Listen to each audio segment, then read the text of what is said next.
All right, y'all, welcome to the Scott Horton Show. I'm the director of the Libertarian Institute, editorial director of antiwar.com, author of the book Fool's Errand, Time to End the War in Afghanistan, and the brand new Enough Already, Time to End the War on Terrorism. And I've recorded more than 5,500 interviews since 2003, almost all on foreign policy, and all available for you at scotthorton.org. You can sign up for the podcast feed there, and the full interview archive is also available at youtube.com/Scott Horton Show. All right, you guys, introducing the great Kyle Anzalone. He is our news editor at the Institute and opinion editor at antiwar.com. He hosts two great podcasts. The first is called Conflicts of Interest, and he has his co-hosts on there like Connor Freeman and Will Porter and others. And then he also has his new show, The Kyle Anzalone Show, which is really great over there on the YouTubes and all your favorite podcatchers and stuff. Welcome back. How you doing, man? Doing great, Scott. Thanks for having me back on. Yeah, very happy to have you here. Now, tell me a bunch of bad news about Israel, Palestine, Lebanon, the East Bank and the West Bank and all the banks. Yeah, I mean, where do you want to start, Scott? With Gaza? Yeah, who's killing who? I saw that 80-something people have died have been killed since the ceasefire. Is that right? Yes, that's right. Israeli forces killed about 80 Palestinians so far since the ceasefire started. And these are not because they are recovering bodies from the rubble. And so that is actually adding to the number of Palestinians killed counted by the Gaza Health Ministry. So they've recovered over 400 bodies from the rubble. But in addition to those deaths, there were also 80 Palestinians that were killed, I believe almost all by Israeli gunfire.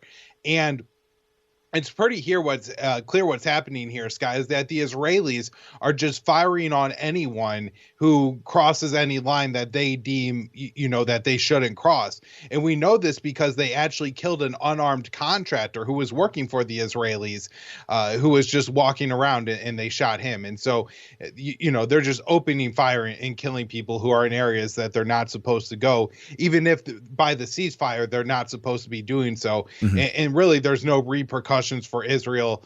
The Americans are supposed to be holding them accountable, but of course that's not going to happen. And Hamas isn't breaking the ceasefire over these 80 deaths. Yeah.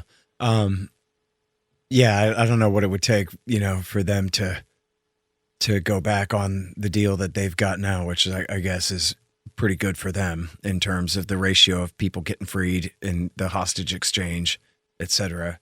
It's funny how the Israeli hostages are hostages, but the Palestinian hostages are prisoners. But they're not charged with any crimes or anything. They're just kidnapped hostages. Right. Well, and I think it's fair to argue that at least some of the Israelis, not the civilians, but the ones who were in military uniform at Israeli military bases on October 7th are prisoners of war and appear to have been treated as such by Hamas during their time in captivity. Well, now, can you elaborate about that? I saw some pictures where they seem to be in relatively good health, but of course, that's not everything that prisoner of war status guarantees. So is there more than that?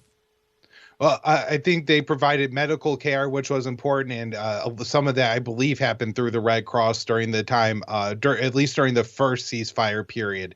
That was something that was supposed to have occurred. And so, providing medical care, obviously, if you look at the condition of the Israeli detainees that are being released versus the Palestinian detainees that have been released, the Israelis are in far better health, even though people in Gaza are starving to death and people in Israel are not. People in Israel have access to medical care. People in Gaza do not. And so Hamas has been able to provide these services to the Israeli detainees and captives throughout this time. And so, I think that's a part of it. They were wearing their military uniforms when they were released. I think that's another part of the prisoner of war status, that they're treated in some humane way, that they're not forced to be naked and in diapers like the Palestinians are who are captured by Israel. So those are some of the things to point out made some prisoner of war status. Yeah. Now, you talked about the people being found in the rubble there, but they still don't have like heavy equipment to lift slabs of concrete and so forth. So this is, I don't know if anybody can extrapolate from, the areas that they have been able to dig through so far, but Is there any indication of how many bodies anybody expects to find? So I believe the Lancet about a month ago reported that they thought the number was over 70,000, and that's about a 41% undercount. And so 30,000 or so bodies, roughly, you would 1,000 you would expect to find beneath the rubble there.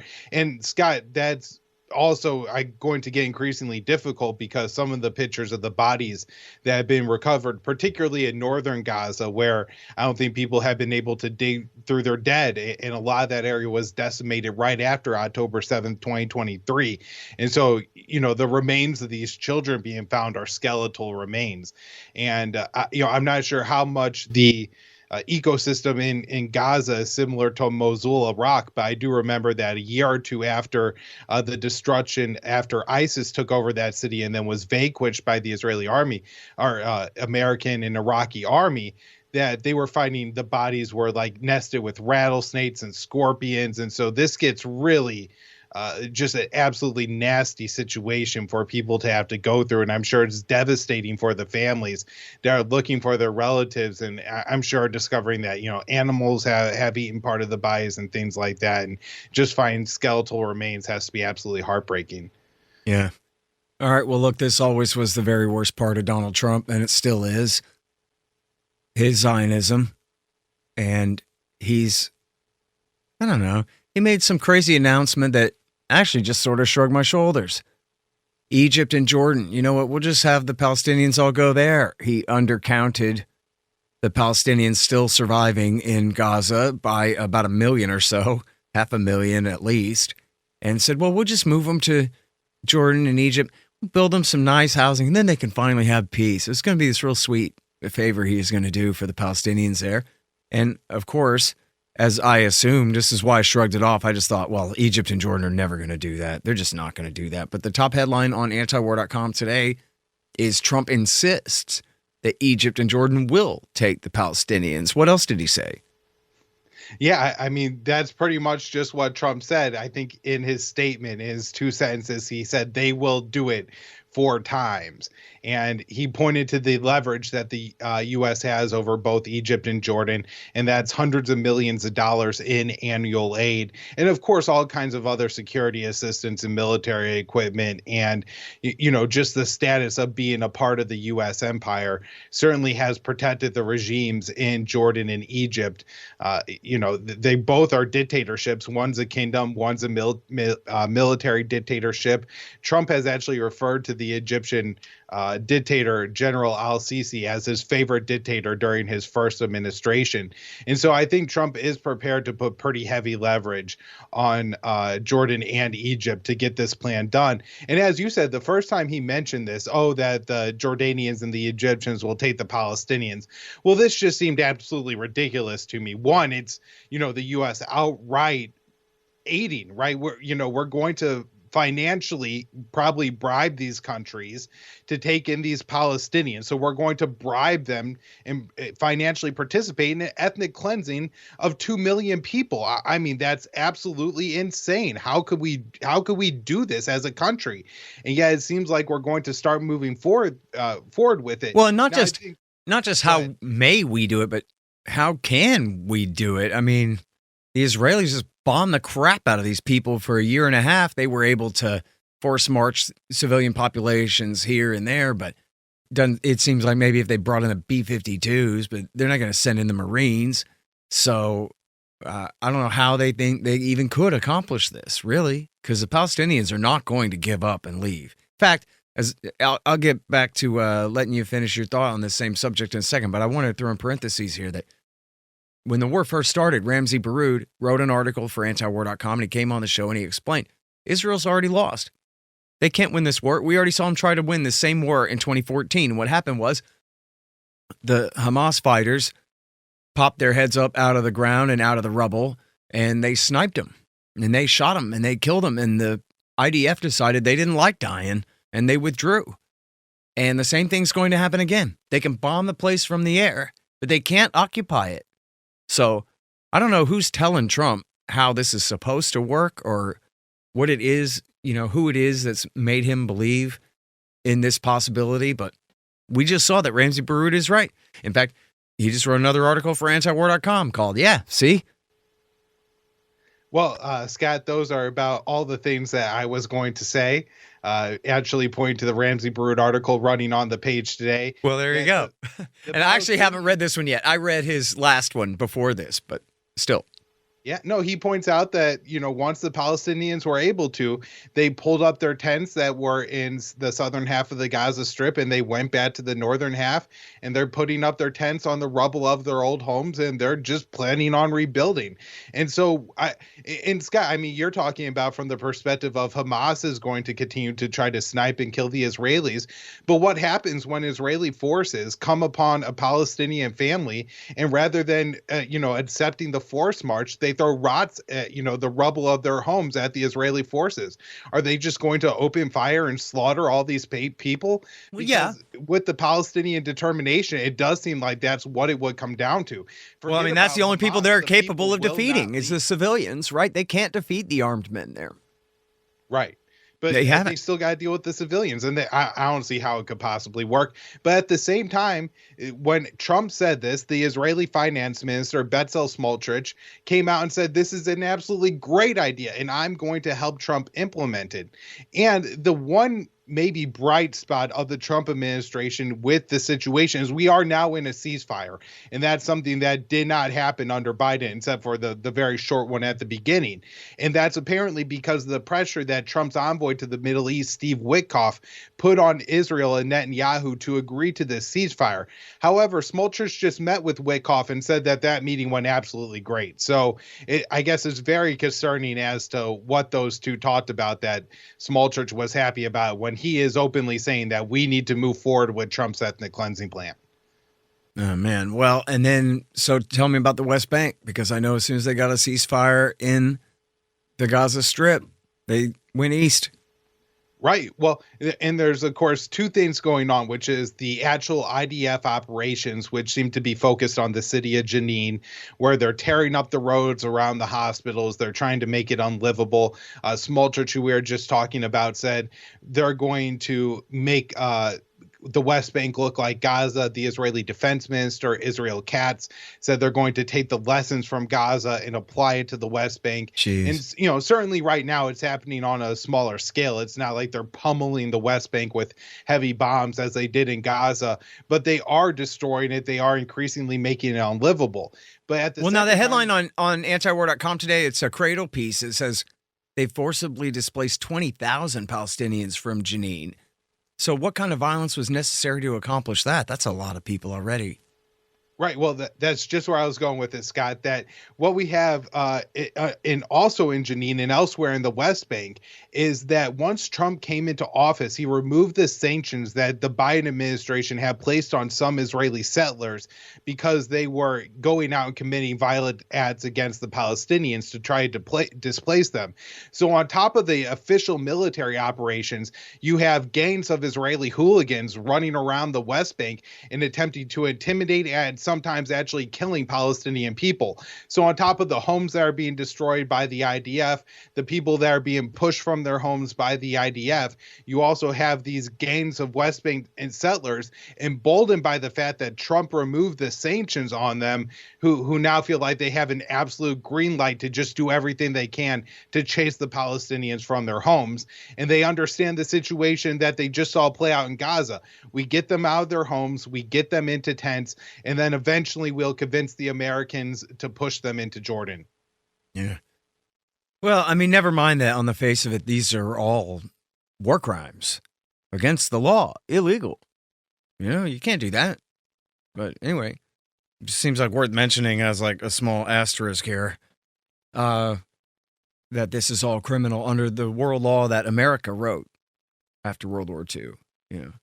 But then, I wonder back to, I guess, the question of Egypt and Jordan and any of the other Arab states. Actually, I guess maybe Trump is right. At some point, they will have to roll over for it.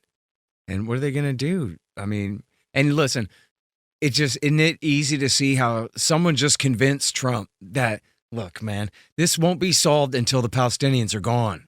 Once we get rid of them, then everything will be fine. But until then, it won't. And there is no other solution than that. And somebody said that to him 4 times or something, and so now that's what he believes. And that's a hell of a way to start a presidency off here, man. Yeah. Especially on the heels of the last slaughter of the last year and a half under the previous president. And, I would just add to what you were saying as these being war crimes. I mean, these are just obvious atrocities, right? Like just the most despicable acts that people do to each other. There was a 2-year-old Palestinian girl that was in her family home who was shot in the head by an Israeli sniper. And why I think there's the great series by Martyr Made, Daryl Cooper, on the Israel-Palestine conflict. In the first episode of that, one of the really important things that he talks about is that genocides typically don't happen like we see with the Holocaust by just wholesale killing an entire race of people. What they do is they go into a village, they commit atrocities, they leave a few people alive to go and, tell other people like, hey, you don't want to have all of your women raped, all of your family killed. And I think that's, what we're seeing here in the West Bank, where, you kill a 2-year-old girl sitting at her dinner table. And if you're that family's neighbors, are you going to risk the life of your child to stay into that household? That's how you're going to force out and destroy and force the Palestinian people out of Palestine. And Israel has, and Jason Ditz is doing a fantastic job of covering this at antiwar.com. Just day in and day out, he's been covering the ceasefire that was put in place between Hezbollah and Israel, and how Israel has violated it over 1,000 times. But worse than that, they've used the ceasefire to go in and just destroy Lebanese village after Lebanese village. They burn down the homes or they blow them up. And then when the ceasefire was supposed to end this past Monday, the people of southern Lebanon attempted to go back to their homes, and the Israelis killed them. They shot them. They opened fire on civilians attempting to return to their homes. And so people stopped going back to their homes. And if you do that, you're going to, the Trump administration extended the ceasefire deadline 3 weeks. So now February 18th is the new deadline. But this is going to give Israel just more time to continue to destroy all the structures, all the homes, so people have nothing to go back to. And who knows how many people are going to try to return on the 18th if they think the Israelis are just going to open fire on a bunch of refugees attempting to get back in their houses. They took the border area on the Syria side between Syria and Lebanon, and now control both sides of what were 2 sovereign states, Syria and Lebanon. And then they seized a good chunk of, I guess that would be southwestern Syria, including Quintera, and they blew up some of the villages in that region of Syria and destroyed everything, forced the civilians out. And now they're saying they're going to occupy it indefinitely. The Israeli Defense Minister Katz was recently there giving a rallying, statement to the troops, basically saying that we're going to use this position to defend northern Israel. And I'm guessing northern Israel is going to start including quite a bit of what was formerly southern Syria and Lebanon. Hang on just 1 second for me here. You guys, I'm so proud to announce the publication of the Libertarian Institute's 14th book.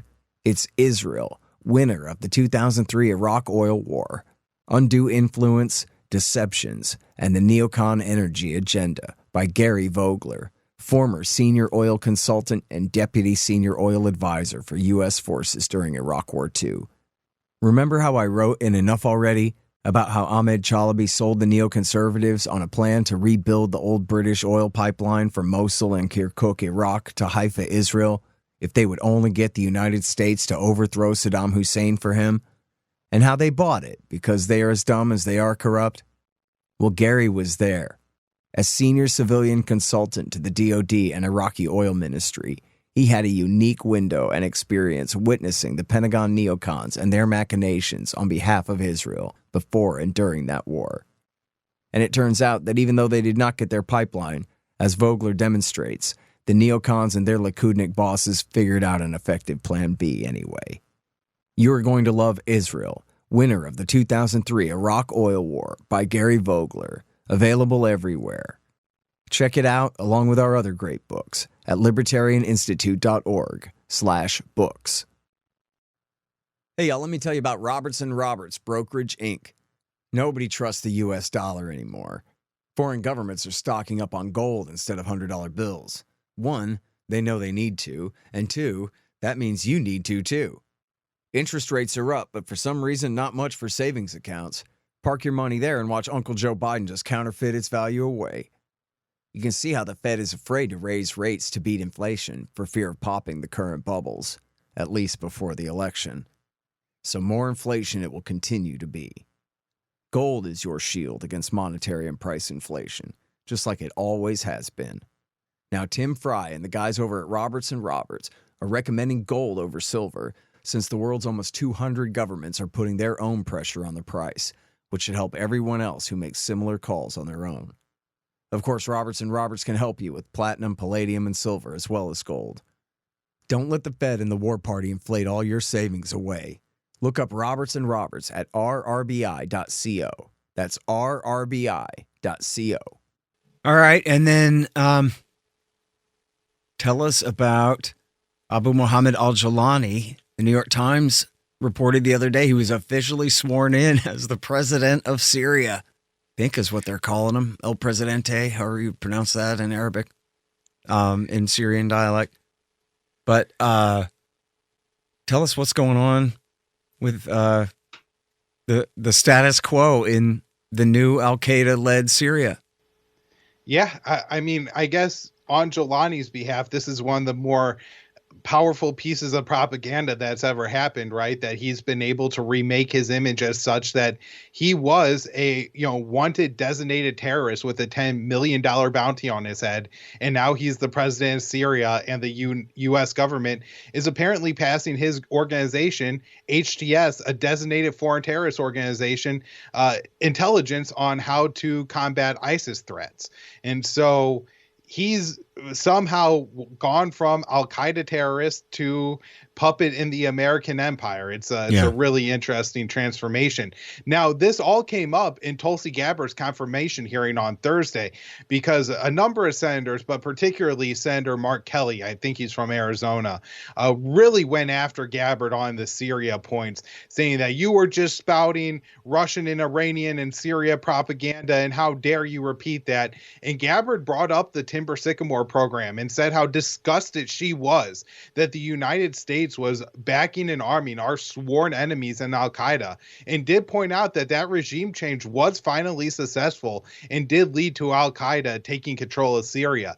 And so I think it's very good, especially if she becomes director of national intelligence, that some high-ranking official in the Trump administration is concerned that Syria is now ruled by jihadists. Yeah, well, both of those things are in such tension. The first thing you said and the second. The first one, he's obviously been completely tamed and pwned by Turkey and the United States of America. They dressed him up in a suit, trimmed his beard a little bit, told him to ixnay on the Headings Bay, but his forces are running around carrying out summary executions. They've killed at least 36 Alawites by summary execution in the past week or so. So really? It's just that they don't care. Well, tell us more about their atrocities, because I think this is obviously not getting played up in the Post and the Times.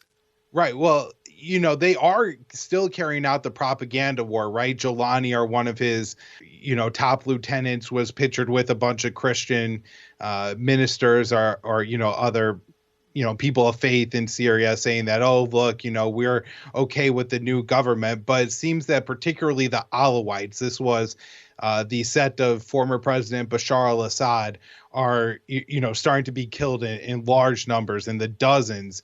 And this is primarily in Western Syria, where the Russian naval and air base were. And there's some reports that the Alawites are starting to form militias to start to defend their villages from HTS coming in and killing people. Mm-hmm. There was also a mayor of Damascus that was brought out somewhere in the Damascus region that was brought out and stoned to death. We had run an article by Rich Sterling, who interviewed a Syrian who discussed that atrocity. Mm-hmm. And so, so now back to the second thing. So now you got the director of national intelligence is exactly the type to, and I agree with this completely, to say that, no, there is no rehabilitating Al-Qaeda. These are the enemy. And they've just taken over the country. And I don't give a damn how much Joe Biden loves them. I don't. And neither should you, Mr. President. Which means war. It means another war. If that's the consensus, if it will soon be the consensus inside the Trump government that Al-Qaeda is Al-Qaeda and that's who we hate, then it ain't going to be Hezbollah or Turkey or Israel or, certainly not Iraq and Iran that do anything about it. It'll have to be America will have to switch sides again. Again. I lost count of how many times, and I wrote the book on it, man. But that's my prediction because I just don't see any way around it. As I said, yeah, they told him to stop cutting people's heads off so much. And you said, yeah, but they're massacring people all over the place. Yeah, exactly, because they're Bin Ladenite, insane lunatic murderers, of course. So, and they were saying, oh, Tulsi Gabbard, you're such a puppet of everybody else. And she goes, no, I just want to kill Al-Qaeda guys. That's the enemy. And I'm paraphrasing. She said, I hate them. But yeah, that's the point. And I really am so paranoid about them hitting, because they're all different factions of Bin Ladenites. They're not all under the control of the United States of America. They're just not. They're clearly not. And whatever, if you're cynical enough to think that our government would help them attack us, I don't know. Well, maybe. But certainly without that, they're still a terrible threat. 4 or 5 men, just one man with a truck and a rifle can do so much damage. 4 or 5, a team of a few guys could do so much damage in this country. And they have the motivation to do it. And so if Tulsi Gabbard wants to absolutely be paranoid as could possibly be about that and direct the intelligence agencies to, 1, stop backing these kooks everywhere that they back them, and 2, do everything they can to keep them out of this country so that they can't, and to keep them from recruiting Americans so that they can't kill American civilians. I wouldn't be against that, but I don't want another war in Syria. That ain't going to end well. It'll just end up with America back on their side again anyway, or God knows what'll happen from there. So, well, I guess 2 things, Scott. One is that switch may already be underway. There was a report this week that the U.S. carried out a drone strike in Idlib, Syria, and it targeted one of these jihadist groups that's actually made up of Uyghur Chinese. And so there were even some reports that this was meant to be like a little hat tip from Trump to Xi Jinping in China to kind of extend the olive branch there, which I actually think Trump did early in his first administration, and he bombed some Uyghur groups in Afghanistan, and people thought that this was another way Trump was trying to reach out to China. But the second point there is, rather than going to war, we do have the option of just declaring this is an international terrorist group and should be treated as such on the international stage, rather than, say, helping the Ukrainians funnel aid that I'm sure ultimately came from Washington, from Kiev to Syria, right? Like, we're doing things to actively prop up this jihadist state, which may just come crumbling down on its own. Who knows how many of Jolani's lieutenants and such are happy about him softening his stance in public and, not enforcing maybe the strictest interpretation of Sharia law in Syria to try to look him. Maybe one of these lunatics will kill him. And, the problem might just take care of itself in Syria if the U.S. stops propping up Jolani, giving him all this good propaganda, and we say, this is a terrorist organization. Our allies will not support or do business with them. I have to wonder. Oh, no, I'm sorry, I got to go. But I have to wonder about the rank and file at the CIA, like the regular guys this is their job. Like, you really going to be on the side of the terrorists instead of against them? You really want to keep going? Like you just mentioned, Trump bombed ETIM, the East Turkestan Islamic movement, allied with ISIS-K in Afghanistan. America was allied with the Taliban and taking their ass out. How do you like that? So what is CIA, like the real employees of the CIA, what do they think about that? Do they think, no, we want to keep using these Islamist terrorists against China, who we hate more? Or do they think that no, we don't like Islamist terrorists and we wish the Democrats would stop making us back them? Or you know what I mean? It's just, I don't know. I think that about the military too. They did hit y'all's Pentagon. You don't even care about that? When CIA had the Army Rangers training ISIS terrorists and Al-Qaeda terrorists in Jordan, and then one of them killed 4 Rangers. Man, How do you like being used this way, guys? Are you really going to keep putting up with this? It's just crazy. Not to be too Tulsi Gabbard about it. You know what I mean? But it makes sense for her, at least. It's rational for her to be for the war against terrorism. The war for terrorism is treason. And she's in a pretty good place to help stop it. So I'm pretty hopeful. I don't know, man. Or I don't know. I'm at least hopeful that she's going to convince Trump to stop backing them, as he did in 2017 when he was first sworn in July, in the summer of 2017. He stopped backing the terrorists in Syria then, or at least mostly. Anyway, I'm sorry I'm rambling. What a crazy situation. It's an unbelievable situation. It absolutely is. I think there's hope with the military. Remember, I think it was back in like 2012, 2013. It wasn't the CIA who was coming out saying that we were backing the terrorists. It was some of the military members who are, I don't know if you remember. It was Mike Flynn at DIA is who it was. Well, I just mean the soldiers who are posting pictures online with signs that says something like, I didn't join the military to back Al-Qaeda in Syria. Right. And I think that's what brought the issue to a lot of average Americans was, these soldiers in their fatigues, covering up their name, but posting online what they were being forced to do here. I forget, really was that Breitbart that was behind that? Who was the main impetus behind that? I just remember seeing the photos when they were circulating. I think it was, and heroic work they did. They helped stop that war. Anyway, I'm sorry. I'm way over time, man. I'm the worst at this. I got to go. Thank you, Kyle. Appreciate it. Good talking to you, Scott. Bye. The Scott Horton Show, Anti-War Radio, can be heard on KPFK 90.7 FM in LA, APSradio.com, antiwar.com, scotthorton.org, and libertarianinstitute.org.